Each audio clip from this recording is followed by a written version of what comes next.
Dragon mother सोचती है कि इन छोटे गॉब्लिन्स का इस प्लान में क्या रोल होगा, जबकि सोर्ड सेंटेस तो काफी स्ट्रांग है। वो उससे पूछती है कि उसकी पूरी स्ट्रेटेजी क्या है, पर वो कुछ नहीं कहता। जब वो थोड़ा और पास आती है और अपने एक फैंग से उसका चिन्ह ऊपर उठाती है और उसे बताती है कि इतनी स्ट्रांग एनिमी जैसे सोर्ड सेंटेस के साथ कन्फ्रंटेशन से कुछ हासिल नहीं होगा, लिन उसे बताता है कि प्लान ये है कि वो उसके दिमाग पर अटैक करेगा, क्योंकि उसकी स्पिरिट को तोड़ना ही उसे कमजोर करने का एकमात्र तरीका है। उसकी बात सुनकर ड्रैगन मदर गहरी हंसी हंसती है और उससे एग्री करती है। वो सोचती है कि ये उसके लिए परफेक्ट है, क्योंकि वो गॉब्लिन्स का यूज करके ब्राइट टाउन में कुछ किलिंग करवा सकती है बिना अपनी ट्राइब के मेंबर्स को सैक्रिफाइस किए। जब लिन पूछता है कि क्या उनकी डील पक्की समझी जाए, तो वो अग्री करती है, लेकिन धीरे धीरे अपना बड़ा हाथ उसके चेहरे के आसपास लपेट लेती है ताकि उसे पास से देख सके। सिडक्टिव तरीके से उसके और करीब आती है। लिन टियायन, जो बस वहीं खड़ा रहता है, उसकी क्लॉज अपने सिर के चारों तरफ देखता रहता है, लेकिन 1 इंच भी नहीं हिलता।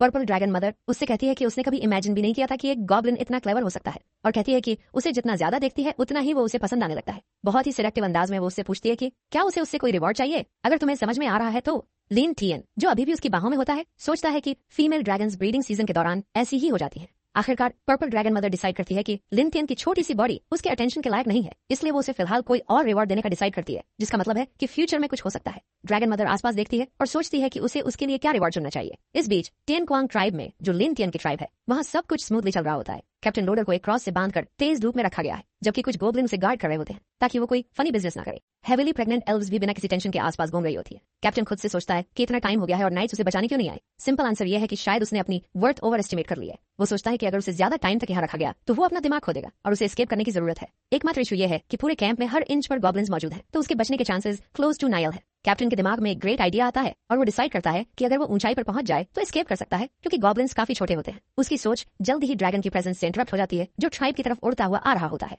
कैप्टन अचानक चीखने लगता है कि एक वाइवर्न, जो इन ड्रैगन्स का दूसरा नाम है, वो आसपास है। वो उनसे गिड़गिड़ाने लगता है कि उसे जाने दो, क्योंकि वो ड्रैगन फायर में जलने के लिए रेडी नहीं है। जहां कैप्टन चीखता है, गॉब्लिन उसे इग्नोर कर देते हैं और अलर्ट हो जाते हैं ताकि वो गार्ड पर रेडी रहे। सेकंड जनरेशन जल्दी से फॉर्मेशन ले लेता है ड्रैगन से फाइट करने के लिए, ये सोचते हुए कि वो उनकी ट्राइब में क्यों आई है। जैसे ही वो सब देखते हैं, उन्हें रियलाइज होता है कि कोई उस ड्रैगन पर सवार है। ड्रैगन जल्दी से लैंड करता है और पूरी ट्राइब उत्सुकता से देखती है कि अब क्या होगा। ड्रैगन पर बैठा इंसान नीचे उतरता है और पता चलता है कि वो बॉस है, जो खुशी से अनाउंस करता है कि वो वापस आ गया है। रेड ड्रैगन, जिसके साथ वो आया है, बस उसके पास खड़ा रहता है, ट्राइब के लोगों को ऑब्जर्व करता हुआ। पास के गॉब्लिन्स खुशी से अनाउंस करते हैं कि ये बॉस है और पूरी ट्राइब खुशी में झूम उठती है। लिन टियन ड्रैगन को पेट करता है और कहता है कि थोड़ा रेस्ट कर लो और इधर उधर मत घूमना, और ड्रैगन उसे एंजॉय करता है। जब बॉस लोगों के पास आता है तो सब उसकी तारीफ करने लगते हैं और चांट करते हैं कि बॉस लंबे समय तक जिए। यहाँ तक कि यूएई भी खुशी से ज्वाइन करती है कैप्टन, जो कुछ ही मिनट पहले डर के मारे ऑलमोस्ट पैंट्स में कर बैठा था। लिन टियन को देखता है और सोचता है कि क्या वो सच में एक गॉब्लिन है। वो साइलेंटली प्रार्थना करता है और उम्मीद करता है कि नाइट ऑर्डर जल्दी से उसे रेस्क्यू करने आ जाए। इस बीच ब्राइट टाउन में चीजें नॉर्मल लगने लगती हैं और सिटीजन्स भी थोड़ी देर पहले हुए रेड से रिकवर हो गए हैं। स्ट्रीट्स में कई हॉर्सेज और एक्सक्विजिट आर्मर और रिगेलिया पहने हुए आदमी नजर आते हैं। पता चला कि ये रॉयल नाइट ऑर्डर है, जो सोर्ड सेंटर्स की रीइंफोर्समेंट रिक्वेस्ट पर टाउन में आए हैं। जब नाइट्स अपने डेस्टिनेशन पर पहुंचते हैं तो वो अपने घोड़ों से नीचे उतरते हैं और सोर्ड सेंटर्स को सलाम करते हैं। वो उन्हें उठने के लिए कहती है, क्योंकि टाइम कम है और फॉर्मेलिटीज की जरूरत नहीं है। वो उन्हें जल्दी रेस्क्यू प्लान तैयार करने के लिए कहती है ताकि वो अपने लोगों को टियन क्वेंग ट्राइब के गॉब्लिन से बचा सके। लिन टियन गॉब्लिन लाइफ सिमुलेटर सिस्टम चलाता है, ये देखने के लिए कि आगे से चीजें कैसे होंगी। सिस्टम करंट प्लॉट बताता है, जो है ब्लड फैंग लीडर से आर्टिफिशियल इंसेमिनेशन के जरिए तीसरी जनरेशन के गॉब्लिन्स बनाना। सिस्टम दिखाता है कि ब्राइट टाउन पर एम्बुश करके और ब्लड फैंग ट्राइब पर अटैक करके उसने रिमार्केबल रिजल्ट्स अचीव किए हैं। उसने गॉब्लिन यूएई और इफ्रेया को इंचेंटेड फॉरेस्ट में लेवल्स ग्राइंड करते रहने को लीड किया है, ताकि वो सोर्ड सेंटर्स और ह्यूमन रॉयल फैमिली से मुकाबला कर सके। सिस्टम फोरकास्ट करता है कि 1 महीने में गॉब्लिन यूएई का लेवल 60 होगा, उसका खुद का लेवल 50 होगा और इफ्रेया का लेवल 45। ये देखते हुए कि उसका लेवल सिर्फ 50 होगा, उसकी स्ट्रेंथ अभी भी इनसफिशिएंट होगी, तो सिस्टम उसे 3 ऑप्शंस देता है। पहला ऑप्शन है फॉरेस्ट में मॉन्स्टर्स ग्राइंड करते रहना, जो उसे 1 पॉइंट देगा। दूसरा ऑप्शन है कैदियों को पकड़ने का तरीका ढूंढना और ज्यादा गॉब्लिन्स को बढ़ाना, जो उसे प्लस 10 पॉइंट्स देगा। तीसरा ऑप्शन है लेवलिंग प्रोसेस को स्पीड अप करना और सीधे 1 महीने बाद पहुंच जाना, जो उसे 20 पॉइंट्स देगा। लिन टियन अपने ऑप्शंस पर गौर करता है और सोचता है कि क्या ऑप्शन 3 काम करेगा। उसे रियलाइज होता है कि सिस्टम की पावर्स के साथ वो 1 महीने आगे जंप कर सकता है और ये उनकी टाइमलाइन में सोर्ड सेंटर्स के एम्बुश को डिले कर देगा। लेमन्स वर्ड्स में ट्राइब में होने वाली एक्टिविटीज 1 महीने आगे बढ़ जाएंगी, लेकिन टाइम खुद नहीं बदलेगा तो दुनिया में बाकी सभी लोग अनअफेक्टेड रहेंगे। लिन टियन डिसाइड करता है कि वो तीसरा ऑप्शन चुनेगा ताकि वेटिंग पीरियड को स्किप किया जा सके। System time acceleration sequence initiate करता है। शुरू करने से पहले यूजुअल समरी डिक्लेयर करता है और कहता है कि एन्चेंटेड फॉरेस्ट अब उसे और उसकी क्लैन को एक्सपीरियंस प्रोवाइड नहीं कर सकता। लिन टियन के चारों ओर ब्लू स्ट्रीक्स ऑफ लाइट दिखाई देने लगते हैं, जो उसे सरप्राइज कर देते हैं और वो सोचता है कि ये क्या हो रहा है। कुछ ही मिनटों में सिस्टम डिक्लेयर करता है कि लाइफ सिमुलेशन कंप्लीट है और टाइम प्रोग्रेशन अब 1 महीना आगे बढ़ गया है। लिन टियन हैरान हो जाता है कि सब कुछ कैसे हुआ और ये जानकर चौंक जाता है कि उन्होंने लाइफ प्रोग्रेशन में 1 महीना आगे जंप कर लिया है। वो खुद को एक बेड पर पाता है और सोचता है कि क्या टाइम स्किप करने पर ऐसा महसूस होता है, क्योंकि उसका बॉडी इस पर अजीब तरह से रिएक्ट कर रहा है। सिस्टम उसे कांग्रेचुलेट करता है कि वो लेवल 50 तक पहुंच गया है। इस अचीवमेंट के साथ उसे 850 हेल्थ पॉइंट्स, 270 स्ट्रेंथ, 300 डिफेंस और 1000 की ओवरऑल स्ट्रेंथ मिलती है। लिन नोटिस करता है कि उसकी एट्रीब्यूट्स काफी बढ़ गई हैं, लेकिन उसकी ओवरऑल स्ट्रेंथ उतनी नहीं बदली। जब वो सोचता है कि ऐसा क्यों हो सकता है, तभी बाहर से शोर सुनाई देता है और लोग उसे बुला रहे होते हैं। गॉब्लिन यूएई जल्द ही दरवाजा खोलती है और बताती है कि कुछ गड़बड़ हो गई है, बहुत से न्यूबॉर्न गॉब्लिन्स के साथ। लिन टियन और यूएई देखते हैं कि कुछ एल्फ औरतें उदास होकर अपने लाइफलेस गॉब्लिन बेबीज की तरफ देख रही हैं। वो सोच रही है कि सब गलत कैसे हो गया, क्योंकि उन्होंने पहले की तरह ही बच्चों को कैरी किया था। लीन TIN, जो अभी भी शॉक्ड है, सोचता है कि क्या ब्रीडिंग प्रोसेस में कुछ गलत हो गया है। वो जमीन पर गिर जाता है और सोचता है कि आखिर हुआ क्या है। क्लैन मदर, जो पास ही झुकी हुई है, उसे पूछती है कि क्या उसे पता है कि इन बेबीज के साथ क्या हुआ। लिंथियन उसे बताता है कि उसे कुछ नहीं पता, लेकिन अब सिर्फ 3 बच्चे जिंदा हैं और वो भी बहुत कमजोर है। जैसे ही वो सोचने लगते हैं, उन्हें एक तेज हंसी सुनाई देती है, जो कि कैप्टन लोडर की है, जो अभी भी एक क्रॉस पर बंधा हुआ है। कैप्टन उन पर हंसता हुआ उन्हें मूर्ख गॉब्लिन्स कहता है, ये सोचते हुए कि क्या वो सच में मानते हैं कि वो एक मजबूत जनरेशन को ब्रीड कर सकते हैं। लिंथियन उसकी तरफ देखता है और पूछता है कि उसने ऐसा क्यों कहा। कैप्टन, जो अब भी अपनी हंसी रोक नहीं पा रहा है, उन्हें बताता है कि गॉब्लिन्स का रैंक जितना हायर होगा, उनके लिए जिंदा रहना उतना ही मुश्किल होगा। हंसते हुए वो लिन का मजाक उड़ाता है कि वो सोचता है कि रिप्रोडक्शन से दुनिया पर राज कर सकेगा और उसे मूर्ख कहता है। लिंथियन बस उसकी ओर बिना कोई एक्सप्रेशन दिए देखता रहता है, जबकि बर्जर्कर पास ही खड़ा है, होपिंग कि उसे कैप्टन का सिर उसके बैट से कुचलने का मौका मिलेगा। लिंथियन कैप्टन को जानकारी देने के लिए धन्यवाद कहता है और कहता है कि वो उसको अप्रिशिएट करने का तरीका ढूंढेगा। बॉस बर्जर्कर से, जो पास में खड़ा है, कहता है कि अब से कैप्टन उसका है। वो उसे याद दिलाता है कि खेलते हुए उसे मारना नहीं है और बर्जर्कर, जो ये सुनकर खुश हो जाता है, बॉस को उसके नए टॉय के लिए धन्यवाद देता है। कैप्टन, जो अब भी ज्यादा बोल रहा है, लिन को चिल्लाकर कहता है कि वो निर्दयी है और उसे नहीं छोड़ेगा, भले ही वो भूत बन जाए। लिंथियन बस वहां से चला जाता है, जबकि बर्जर्कर कैप्टन को नीचे लाता है ताकि वो खेल सके। भाई सही में आज तक जितनी बार भी लोडर पिटाया है, वो अपनी ही गलती की वजह से पिटाया है, और इस पूरे सीरीज में अगर कोई बेवकूफ है तो वह यही है। लिंथियन सोचता है कि अब हीरो स्पीसीज को ब्रीड करने में देर हो चुकी है, लेकिन उन्हें अभी large number of hero goblins की सख्त जरूरत है। वो ये सोचता है कि अगर वो गॉब्लिन्स को अपग्रेड करने का तरीका नहीं ढूंढ पाए तो स्वॉर्ड साइंटिस्ट और उसके नाइट्स के खिलाफ उनकी जीतने की संभावना बहुत कम है। जैसे ही वो इस पर विचार कर रहा होता है, रेड ड्रैगन, जिसके साथ वो लौटा था, उसके पास आ जाती है और उसकी आंखों में एक डार्क सा लुक है, जैसे उसके कुछ बुरे इरादे हों। वो उसके करीब आती है और उसकी सडन क्लोजनेस लिंथियन को चौंका देती है। बॉस उसे पेट करना शुरू करता है और सोचता है कि अचानक उसमें ऐसा क्या आ गया। उसे एहसास होता है कि वो हीट में है, तो वो सोचता है कि एक फीमेल ड्रैगन का हीट में जाना और डीमन में ट्रांसफॉर्म होना एक स्पेशल सिचुएशन हो सकती है जो शायद अभी उन्हें चाहिए। जब वो उसे पेट करता है, रेड ड्रैगन ट्रांसफॉर्म होने लगती है एक खूबसूरत डीमन में। वो एक सुंदर रेड हेडेड डीमन में बदल जाती है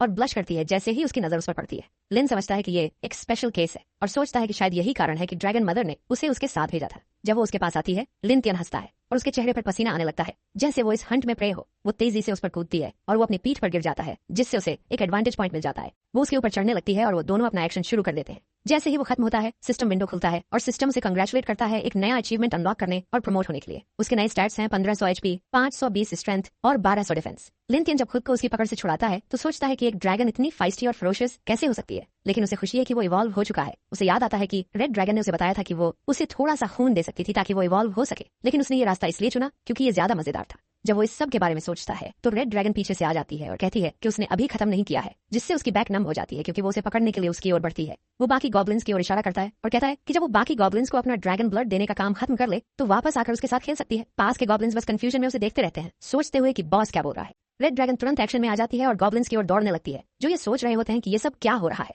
उस शाम टियांग ट्राइब में एक जश्न मनाया जाता है। सब इस बात का जश्न मनाते हैं कि उन्होंने ड्रैगन ब्लड कंज्यूम करने के बाद इवॉल्व कर लिया है। कुछ लोग खुश हैं कि वो इवॉल्व कर सकते हैं और अब वो और पावरफुल बन जाएंगे। जब गॉब्लिन्स अपने स्टैट्स कंपेयर कर रहे होते हैं, लिंथियन बस रेड ड्रैगन के साथ बैठा रहता है, जो अब गहरी नींद में सो रही है। अपने नई ताकत से ओवरवेल्म्ड होकर लिंथियन ये सोचता है कि ड्रैगन रेस वाकई में लेजेंडरी टाइटल डिजर्व करती है, क्योंकि सिर्फ इस एक ड्रैगन ने सारे सेकंड जनरेशन गॉब्लिन्स को हीरो क्लास में इवॉल्व करने का मौका दिया है। सारी धूमधाम के बाद लिंथियन को एहसास होता है कि उसकी ओवरऑल स्ट्रेंथ थोड़ी कम है, इसलिए वो डिसाइड करता है कि उसे अपनी चांसेस बढ़ाने के लिए कुछ इक्विपमेंट लेना होगा। वो सिस्टम से कहता है कि शॉप खोलो ताकि वो अपने क्रेडिट पॉइंट्स एक्सचेंज करके हाई एंड इक्विपमेंट ले सके, क्योंकि उसे अब प्रेस्टीज चाहिए जो उसे हीरो क्लास के लीडर के रूप में अलग सेट कर सके। जब सिस्टम विंडो खुलती है तो डिस्प्ले होता है कि उसके पास 180 पॉइंट्स हैं। तो लिंथियन डिसाइड करता है कि सबसे बेस्ट वेपन देखे जिसे वो इन पॉइंट्स से एक्सचेंज कर सकता है। सबसे पहले जो वेपन उसे मिलता है वो है एलिमेंटल क्रॉसबो, जो लॉन्ग रेंज शूट करता है, चारों एलिमेंट्स अब्सॉर्ब करता है और एलिमेंटल एरोज शूट करता है जो इन्हीं एलिमेंट्स से बने होते हैं। उसे ये कूल लगता है और वो अगला आइटम चेक करता है, जो एक स्किल है जिससे यूजर बिना हथियार के 3 बार किसी भी वेपन को पकड़ सकता है। इसकी कीमत 80 पॉइंट्स है। लिंथियन डिसाइड करता है कि क्रॉसबो और ये अमेजिंग स्किल खरीद लेगा,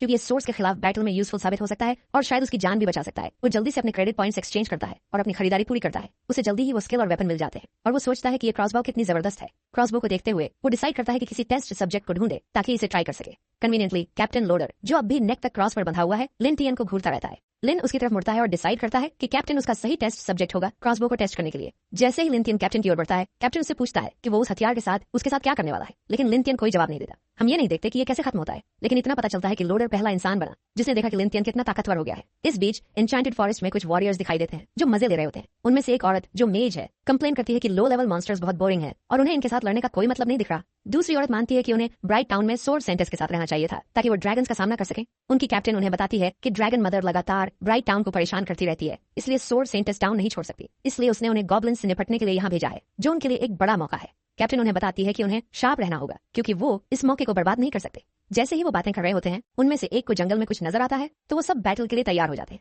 टर्न्स आउट कि वो एक जायंट स्पाइडर है, जिसे देखते ही उनमें से एक लड़की डर जाती है क्योंकि उसे स्पाइडर से नफरत है। एक औरत एडवांस स्किल्स का इस्तेमाल करते हुए स्पाइडर को एक ही बार में मार देती है और स्पाइडर का अंत हो जाता है। वो औरत कहती है कि ये तो बस क्लास 3 बग है, डरने की कोई बात नहीं है। जब वो बातें कर रहे होते हैं तो उन्हें महसूस होता है कि जंगल में और भी कुछ है, तो वो ध्यान से देखते हैं। डेड स्पाइडर के पीछे से एक सेकंड जनरेशन गॉब्लिन जो अब लेवल अप हो चुका है, उनकी टीम के सामने आ जाता है। गॉब्लिन उनके सामने खड़ा होता है और उसका आकार उन्हें टावरिंग लगता है। एडवेंचरर्स ये समझ जाते हैं कि ये एक गॉब्लिन है और वो भी हीरो क्लास में। सेकंड जनरेशन गॉब्लिन जो अब पावर से भरा हुआ दिखता है, बस उन्हें घूरता है। वॉरियर्स आपस में बात करते हैं कि ये जरूर गॉब्लिन्स का इनफेमस लीडर होगा और उन्हें यकीन नहीं होता कि वो उसे इतनी जल्दी ढूंढ पाए। उनमें से एक औरत एक्साइटेड होकर डिक्लेयर करती है कि गॉब्लिन लीडर को मारने का फेम अब उनका होगा। वॉरियर्स पोजीशंस ले लेते हैं और गॉब्लिन पर हमला करने की तैयारी करते हैं। गॉब्लिन टीन, जिसने ड्रैगन ब्लड कंज्यूम करने के बाद 4 हाथ इवॉल्व कर लिए हैं, उनके सामने खड़ा होता है। कैप्टन गॉब्लिन की ओर भागती है और आर्चर से कहती है कि उसे कवर करे, लेकिन वॉरियर्स में से एक के पास दूसरा प्लेन है। उनके साथ का नाइट कैप्टन से कहता है कि वो जल्दी न करे, बल्कि उसे ये किल करने दे। वो कैप्टन से कहता है कि उसने रास्ते में कई गॉब्लिन्स मारे हैं, तो वो चाहता है कि ये मौका उसे मिले। कैप्टन को इस पर शक होता है कि ये सही फैसला है या नहीं,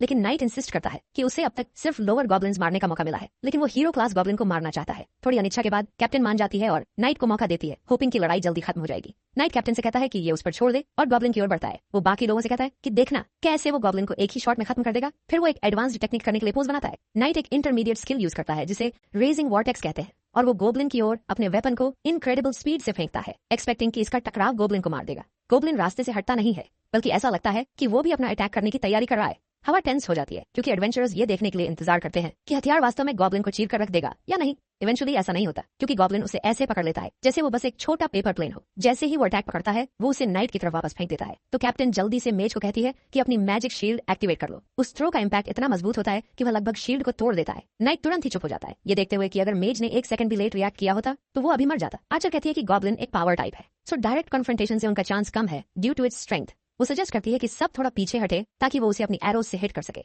जैसे ही वो बोल रही होती है, उसे पीछे से अचानक एक स्ट्राइक फील होता है और एक हैंड उसकी पीठ के अंदर से गुजरता है। उसे थोड़ी देर बाद रियलाइज होता है कि एक गॉब्लिन असैसिन उसके पीछे है और उसने अपना हाथ उसके पेट में घुसा दिया है। वो मुश्किल से एनिमी की प्रेजेंस अनाउंस करने की कोशिश करती है क्योंकि वो ब्लड लूज करना शुरू कर देती है। बाकी के टीम मेंबर्स जल्दी से असैसिन को स्पॉट करते हैं, लेकिन कैप्टन जो पेनफुली रियलाइज करती है कि वो एम्बुश्ड हो गए हैं, वो उन्हें कहती है कि फॉर्मेशन मत तोड़ो। नाइट पीछे मुड़कर उन पर होने वाले ऑन स्लॉट का सामना करता है, जबकि कैप्टन और मेज सामने वाले गॉब्लिन पर फोकस करते हैं। जब वॉरियर्स अपनी फॉर्मेशन एडजस्ट करके खुद को डिफेंड करने की कोशिश कर रहे होते हैं, तभी मेज कैप्टन को एक बड़े प्रॉब्लम की तरफ अलर्ट करती है। कैप्टन शॉक्ड हो जाती है जब वो पीछे मुड़कर देखती है कि उनके पीछे सैकड़ों गॉब्लिन्स हैं और वो सभी हीरो क्लास के हैं। कैप्टन जल्दी ही रियलाइज करती है कि अब उनका गेम ओवर है। गॉब्लिन्स के उन्हें डिफीट करने के बाद 4 आर्म्ड गॉब्लिन अनाउंस करता है कि जो मेन उन्होंने कैप्चर किए हैं वो उनके हैं।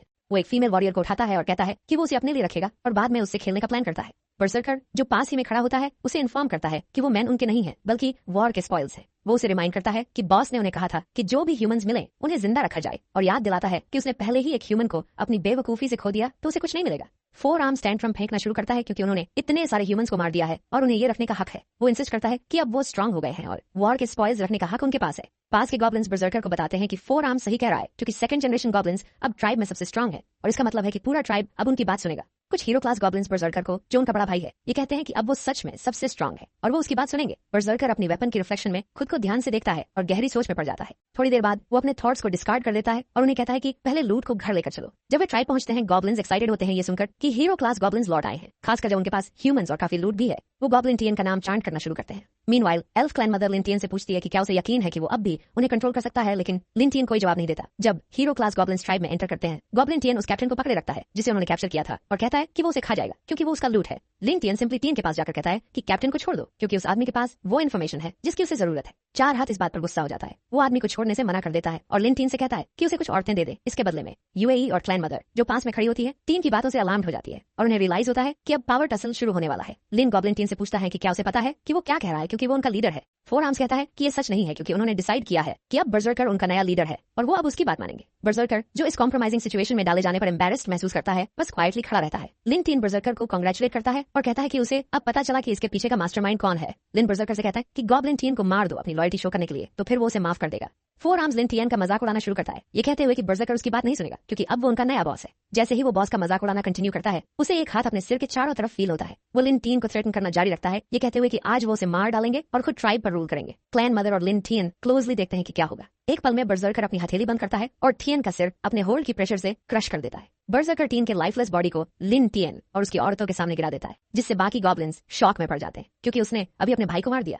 बर्जर्कर लिन टीन को समझाता है कि लेवल अप करने के बाद उसने काफी चीजें समझी हैं। वो उसे बताता है कि वो बाकी हीरो क्लास के एरोगेंट इडियट्स की तरह नहीं है और वो उसकी रिस्पेक्ट करता है। बर्जर्कर उसे फादर कहकर बुलाता है और बताता है कि उसे बताया गया था कि लिन टियन ने पिछले ट्राइब लीडर को हराकर इस ट्राइब का लीडर बना था। बर्जर्कर ये भी मेंशन करता है कि इस बार वो ट्राई करना चाहता है। बर्जर्कर के स्टैट्स दिखाते हैं कि वो लेवल 50 पर है, वाइटैलिटी 1000, स्ट्रेंथ 340, डिफेंस 240 और ओवरऑल स्ट्रेंथ 1200 है। लिन टियन एक स्लाइड ग्रिन देता है और सोचता है कि ये किड उसे चैलेंज कर रहा है क्योंकि अब उसकी ओवरऑल स्ट्रेंथ 1200 हो गई है। इसी के साथ हमारा ये एपिसोड खत्म होता है।